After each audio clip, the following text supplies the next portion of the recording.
உன்னிடத்தில் இத்தனை நாள் உண்மை ஒன்றை மறைத்ததுண்டு. சின்னஞ்சிறு வயது முதல் எனக்கொரு மனைவியுண்டு. கோபம் கொள்ள வேண்டாம் அம்மா, தாங்கிக் கொள்ள வேண்டும் அம்மா.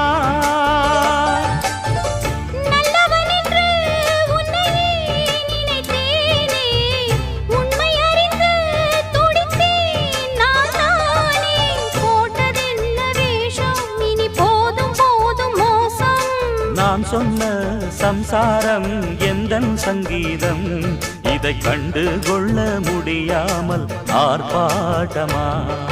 தண்ணீரிலே முகம் பார்க்கும் ஆகாயமே, நல்ல பன்னீரிலே நீராடும் பூந்தோட்டமே. இன்னார்க்கு இன்னார்தான் சாமி சொன்னதம்மா, கல்யாணம் வைபோகம்